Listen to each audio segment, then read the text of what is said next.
चलिए खबरों में आगे बढ़ते हैं। इस वक्त एक और बड़ी जानकारी आपको दे दें, जहां समाजवादी पार्टी के अध्यक्ष अखिलेश यादव ने लखनऊ में स्वामी अविमुक्तेश्वरानंद से मुलाकात की। ये मुलाकात करीब 1 घंटे तक चली है और इस दौरान अखिलेश जमीन पर बैठे नजर आए हैं। आपको बता दें कि शंकराचार्य ने लखनऊ से गौरक्षा अभियान का शंखनाद किया था। काशी से 7 मार्च को निकलने के बाद जौनपुर, सुल्तानपुर, सीतापुर होते हुए 10 मार्च को लखनऊ पहुंचे थे। यहां शंकराचार्य की सभा को प्रशासन से 26 शर्तों के साथ अनुमति मिली थी। अखिलेश ने इसे लेकर के सरकार पर निशाना साधा था। अब अखिलेश शंकराचार्य से मिलने पहुंचे। इस दौरान अखिलेश ने कहा कि शंकराचार्य से मिलने और उनका आशीर्वाद लेने आया था।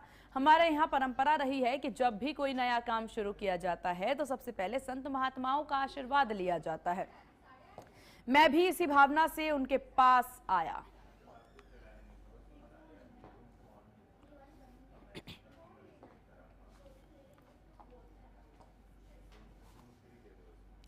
और इस विषय पर ज्यादा जानकारी के साथ संवाददाता पुनीत मोहन हमारे साथ बने हुए हैं। पुनीत, ये बड़े बदलाव अभी उत्तर प्रदेश में देखने को मिल रहे हैं। अखिलेश यादव अब यहाँ पर पहुंचे हैं स्वामी अविमुक्तेश्वरानंद के पास और कह रहे हैं कि नया काम शुरू करने से पहले परंपरा है संत महात्माओं का आशीर्वाद लेना। देखिए, सीधे तौर पे जिस तरीके से स्वामी शंकराचार्य अविमुक्तेश्वरानंद लखनऊ में गौरक्षा अभियान का उन्होंने शंखनाद किया, 26 शर्तों के साथ उन्हें अनुमति प्रदान करी गई थी। उसके बाद वो कृष्णा नगर में एक आवास पर रुके हुए थे, जहां राष्ट्रीय अध्यक्ष समाजवादी पार्टी के पूर्व मुख्यमंत्री अखिलेश यादव उनसे मिलने पहुंचे। इस दौरान वो जमीन पर बैठे, 1 घंटे उनकी मुलाकात चली। हालांकि जो पूरी मुलाकात है, इसे सीधे तौर पर बताया जा रहा है कि गौरक्षा को लेकर के इस संबंध में चर्चा हुई है। अखिलेश यादव जब वहां से बाहर निकले तो उन्होंने साफ तौर पर इस बात को कहा कि किसी नए काम को शुरू करने से पहले हमारे यहाँ रीति रिवाज है कि साधु संतों का आशीर्वाद लिया जाता है। अब असली संतों का आशीर्वाद लेकर के मैं नकली संतों का पर्दाफाश करूंगा। तमाम तरीके के राजनीतिक बयान उन्होंने जरूर दिए, लेकिन शंकराचार्य की तरफ से जो बयान सामने आए हैं उसके अनुसार सीधे तौर पर शंकराचार्य ने साफ तौर पर अखिलेश यादव से कहा कि जब तक आप गौ रक्षा का कोई प्रस्ताव नहीं लाती है आपकी पार्टी, मैं आपको राजनीतिक आशीर्वाद प्रदान नहीं कर सकता हूँ। इस पर अखिलेश यादव ने उनसे साफ तौर पर कहा कि मैं यदुवंश हूँ और गौ रक्षा हमारा परम कर्तव्य है।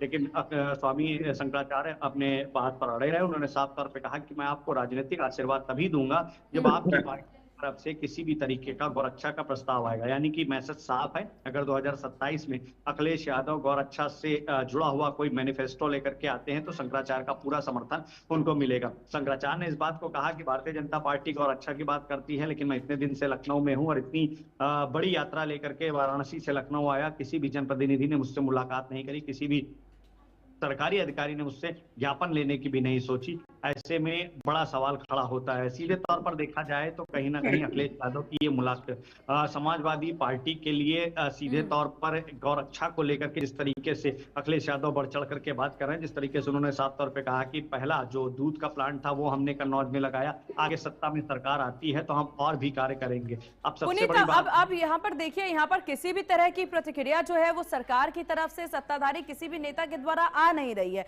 अब क्या समझा जाए, वो पूरी तरह से इन्हें अनदेखा करना चाह रहे हैं या उनका मकसद क्या? क्योंकि विपक्ष तो काफी फायदा उठाता नजर आ रहा है इस वक्त।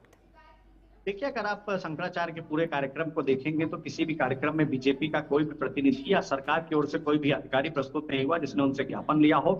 इस बात को समझना होगा कि सरकार ने पूरे इस कार्यक्रम को इग्नोर किया। ऐसे में जो विपक्षी दल है, चाहे वो कांग्रेस के प्रदेश अध्यक्ष अजय राय रहे हों, चाहे वो समाजवादी पार्टी के पूर्व मंत्री और वर्तमान में लखनऊ मध्य से विधायक रविदास मल्होत्रा रहे हो, और अब समाजवादी पार्टी के राष्ट्रीय अध्यक्ष अखिलेश यादव, लगातार विपक्ष के मुलाकात हुई है। हालांकि शंकराचार्य का दावा है, उनकी टीम का दावा है कि ये मुलाकात राजनीतिक नहीं है। ये बात केवल और केवल गौरक्षा के अभियान को लेकर के जो हम निकले हैं उस पर हुई है। सभी गौ प्रेमियों का स्वागत है। हर पार्टी में, हर राजनीतिक पार्टी में प्रेमी है, और जो भी गौ प्रेमी है, चाहे वो समाजवादी पार्टी में हो, चाहे वो बहुजन समाज में हो, चाहे वो कांग्रेस में हो या बीजेपी में हो, उनका स्वागत है। और केवल इन्हीं मुद्दों पर बातचीत हुई है। इस तरीके से मैंने आपको बताया कि जो विश्वस्त जानकारी मिली उसके अनुसार साफ तौर पर शंकराचार्य ने कहा है कि अगर समाजवादी पार्टी गौरक्षा को लेकर किसी भी तरीके का कोई प्रस्ताव लाती है तभी वो राजनीतिक आशीर्वाद दे पाएंगे। जी चलिए ठीक है पुनीत, आपका बहुत शुक्रिया तमाम जानकारी साझा करने के लिए। खबरों में आगे बढ़ते हैं, जहां देखिए सुल्तानपुर के चर्चित संत राम अग्रहरि हत्याकांड में लंबे समय से